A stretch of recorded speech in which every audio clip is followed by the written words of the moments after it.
Hello दोस्तों, मैं Naval sir आप लोग को स्वागत करता हूं स्टडी क्लब क्लास में। दोस्तों, आज हम आप लोग के लिए बायोलॉजी का तीसरा वीडियो लेकर आया हूं और जो आज का बायोलॉजी का जो टॉपिक है आप देख सकते हैं डिस्प्ले पे, यानी कि अपने डिस्प्ले पे कि थायराइड ग्लैंड है। कौन सा टॉपिक है दोस्तों? थायराइड ग्लैंड है। तो आज हम लोग दोस्तों थायराइड ग्लैंड के बारे में जानेंगे, क्योंकि थायराइड ग्लैंड से कंपटीशन परीक्षा में 2-4 प्रश्न ऐसे होते हैं जो अक्सर पूछे जाते हैं और मेरा यही फोकस है कि जो प्रश्न ज़्यादा पैमाने पर पूछे जाते हैं मैं उसी से आप लोग के लिए टॉपिक लेकर आता हूं और जिससे अक्सर सवाल पूछे जाते हैं। तो दोस्तों, आज हम लोग जो बात करेंगे इस थायराइड ग्लैंड के बारे में बात करेंगे कि थायराइड ग्लैंड जो होता है वो करता क्या है और उसका काम क्या होता है। तो चलिए दोस्तों, आज हम लोग जानेंगे थायराइड ग्लैंड के बारे में। तो दोस्तों, आप ये देखिए कि थायराइड ग्लैंड सबसे पहले प्रेजेंट कहाँ होता है। तो दोस्तों, पहला प्रश्न आपका यही पूछता है कि मनुष्य के शरीर में थायराइड ग्लैंड कहाँ पाया जाता है। तो आप इसे फोटो में देख सकते हैं कि ये क्षेत्र जो होता है वो आपका गले का क्षेत्र होता है। तो पहला प्रश्न तो यही होता है कि आपका थायराइड ग्लैंड कहाँ पाया जाता है। तो थायराइड ग्लैंड जो होता है वो गले में पाया जाता है। कहाँ पाया जाता है दोस्तों? गले में। अगर कभी कभी क्या होता है कि एकदम प्रोपरली तौर से मतलब एक निश्चित जगह पूछ देता है। तो आप देखिए हल्का आप ये पूरा क्षेत्र जो होता है वो गले का क्षेत्र होता है। कौन सा क्षेत्र होता है दोस्तों? गले का क्षेत्र होता है।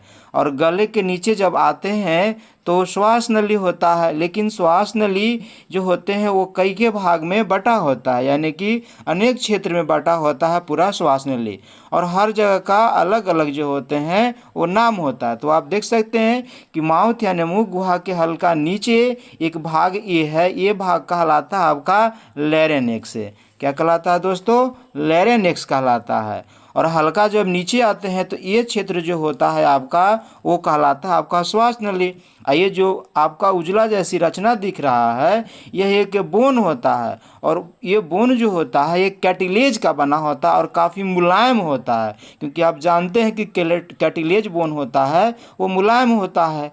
तो आप देख रहे हैं कि ये श्वास नली के दोनों तरफ ये लाल जैसी जो रचना आपको दिखा रहा है, ये क्षेत्र, ये जो भाग है यही थायराइड ग्लैंड का है आपका उदाहरण है। यानी कहेंगे कि लैरिंक्स से ठीक नीचे जो श्वास नली होते हैं उसके दोनों तरफ जो होते हैं आपका थायराइड ग्लैंड पाया जाता है। ये प्रॉपर जगह हो गया दोस्तों। आप इसमें भी देख सकते हैं इस फोटो में कि आप एक कट भाग दिखाया गया है जिसमें ये इंडिकेट किया जा रहा है कि आपका ये कैसा थायराइड ग्लैंड होता है। यहाँ पर भी आप देख सकते हैं, और यहाँ पर देख सकते हैं कि श्वास नली का नीचे का भी क्षेत्र जो है आपका दिखाया गया है, ये पूरा भाग जो है आपका दिखाया गया है। तो इसके बारे में पूरा हम ये जाने कि थायराइड ग्लैंड जो होते हैं मनुष्य के शरीर में कहाँ पाया जाता है। तो गले में पाया जाता है दोस्तों। कहाँ पाया जाता है? गले में। अगर आपसे प्रॉपर जगह पूछता है तो उसमें हम लोग देख रहे हैं कि जो श्वास नली होता है उसको दोनों क्षेत्र जो होता है दोनों ओर पाया जाता है लैरिंक्स के नीचे। तो आगे बढ़ते हैं दोस्तों। अब आगे हम देखेंगे कि थायराइड ग्लैंड जो होते हैं वो करता क्या है और कहाँ पाया जाता है। तो सबसे पहले हम थायराइड ग्लैंड के बारे में कहेंगे कि थायराइड ग्लैंड जो होता है वह एक एंडोक्राइन ग्लैंड होता है दोस्तों। कैसा होता है दोस्तों? कौन सा ग्रंथि होता है? एंडोक्राइन होता है। पहले तो यही पूछता है। एंडोक्राइन को आप देख सकते हैं कि हिंदी में अंतःस्रावी ग्रंथि कहते हैं। क्या कहते हैं दोस्तों? अंतःस्रावी ग्रंथि। दोस्तों, सबसे पहले मैं आपको बता दूं कि ग्रंथि जो होता है वो 3 प्रकार के होते हैं। कितने प्रकार का होता है? 3 प्रकार का। एक होता है बहिस्रावी ग्रंथि, एक होता है अंतःस्रावी ग्रंथि, और एक होता है मिश्रित ग्रंथि। जैसे दोस्तों त्वचा, आँख से आंसू निकलना या मुंह से लार निकलना, ये सब बहिस्रावी ग्रंथि का उदाहरण होता है। और दोस्तों जो अंतःस्रावी ग्रंथि होते हैं जिसमें लिखा गया है कि थायराइड जो है वह एक अंतःस्रावी ग्रंथि है। कैसा है दोस्तों? अंतःस्रावी ग्रंथि है। तो अंतःस्रावी ग्रंथि से जो निकलते हैं वह केवल जो निकलता है हार्मोन्स निकलता है। दोस्तों एक बार और बता दें कि यहाँ पर हम लोग ग्लैंड्स और ग्रंथि की चर्चा कर रहे हैं। तो दोस्तों आपको जानकारी की बता दें कि ग्रंथि हमारे शरीर में पाए जाने वाले वैसे ऑर्गेनेल्स होते हैं जिससे किसी रासायनिक पदार्थ का स्राव होता है। क्या होता है दोस्तों? रासायनिक पदार्थ का स्राव होता है। सबसे पहले तो यही पूछता है कि ग्रंथि किसे कहते हैं। तो ग्रंथि मनुष्य के शरीर में पाए जाने वाला वैसा ऑर्गन्स होते हैं जिससे केवल रासायनिक पदार्थ का स्राव होता है। और तब यहाँ हम बात कर रहे हैं अंतःस्रावी ग्रंथि के बारे में। तो अंतःस्रावी ग्रंथि से जो निकलता है वह केवल हार्मोन्स निकलता है। क्या निकलता है दोस्तों? हार्मोन्स। ठीक है। और तीसरा का होता है मिश्रित ग्रंथि। तो कहता है दोस्तों कि जो बहिस्रावी और अंतःस्रावी दोनों की तरह कार्य करता है उसे हम लोग कहते हैं मिश्रित ग्रंथि। और इसका उदाहरण होता है दोस्तों अग्न्याशय यानी कि पैनक्रियाज। अब देखते हैं, आपको यहाँ पर हम लिखे हैं कि थायराइड ग्लैंड जो होता है वह मनुष्य के गले में पाया जाता है। कहाँ पाया जाता है दोस्तों? गले में पाया जाता है। आगे बढ़ते हैं। थायराइड ग्लैंड से थायरॉक्सिन नामक हार्मोन्स का जो क्या होता है? स्राव होता है।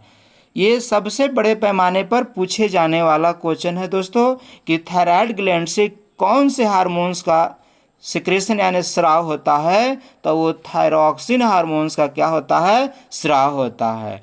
और दोस्तों थायरॉक्सिन हार्मोन्स में आयोडीन की मात्रा काफ़ी ज़्यादा होते हैं। किसकी मात्रा होता है दोस्तों? आयोडीन की मात्रा होता है। अब आगे बढ़ते हैं दोस्तों। आगे हम लोग देखेंगे कि थायरॉक्सिन हार्मोन्स का मनुष्य के शरीर में कार्य क्या होता है।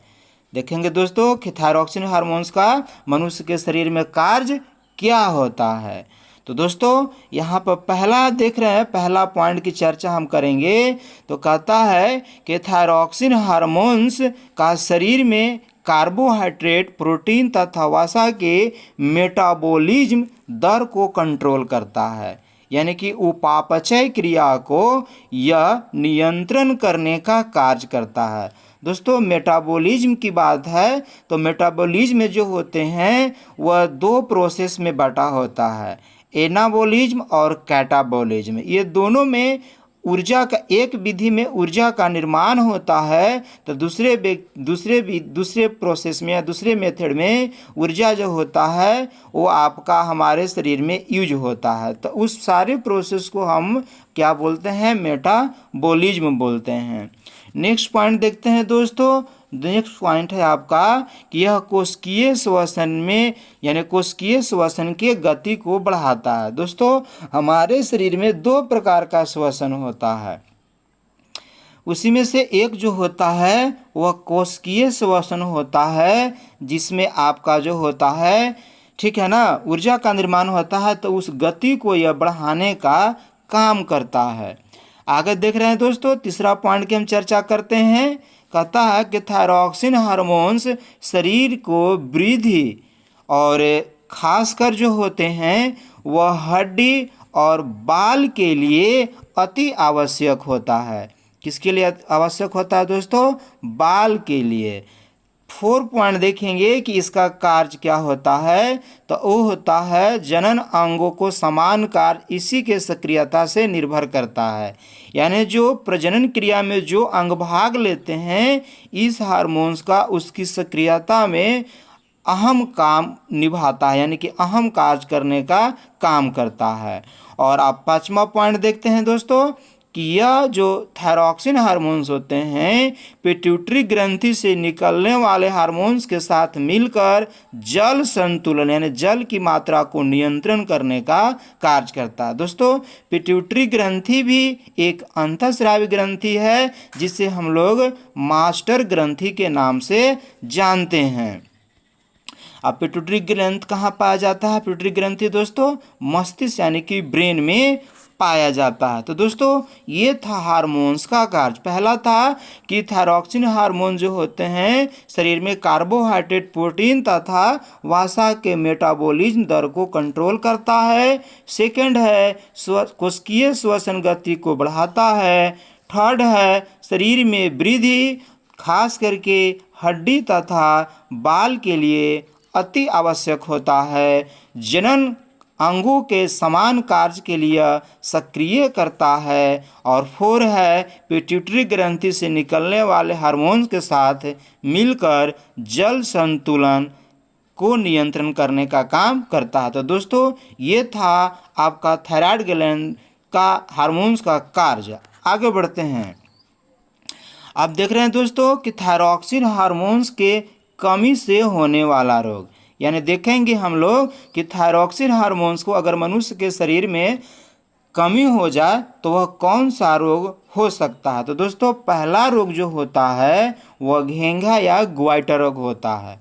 तो कहता है कि अगर भोजन में आयोडीन की कमी हो जाता है तो इसके कारण से यह घेंघा रोग उत्पन्न होता है, यानी घेंघा रोग हो जाता है। दोस्तों इस रोग यानी घेंघा रोग में जो थायराइड ग्लैंड्स होते हैं वो काफ़ी बढ़ जाता है। आप यहाँ देख सकते हैं फोटो में कि काफ़ी यह बड़ा हुआ है।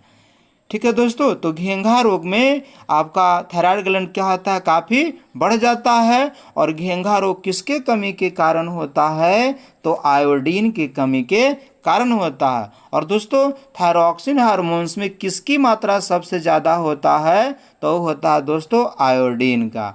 तो अगर आयोडीन की कमी हो जाता है तो कौन सा रोग होता है दोस्तों, घेंघा रोग हो जाता है। सेकंड बढ़ते हैं दोस्तों।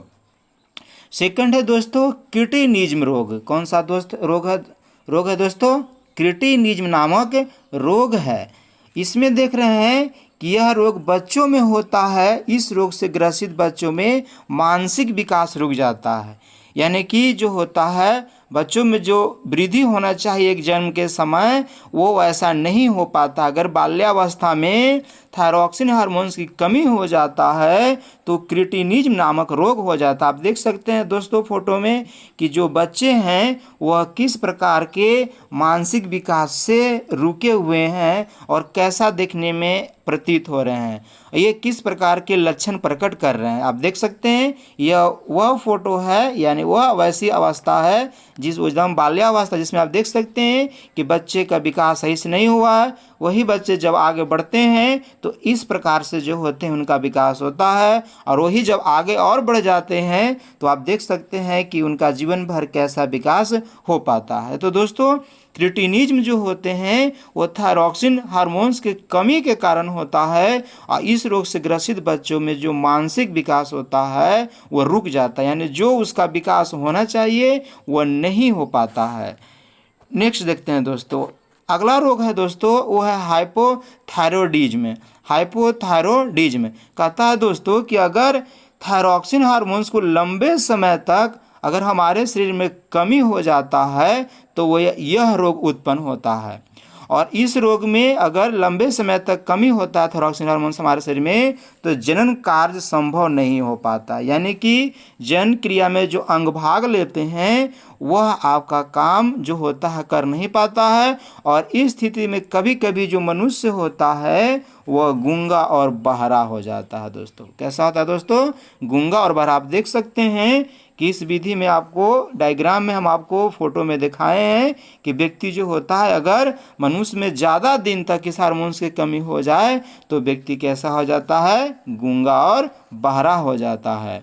और ये थायरॉक्सिन हार्मोन्स के कमी के कारण से होने वाला रोग है। नेक्स्ट देखते हैं दोस्तों।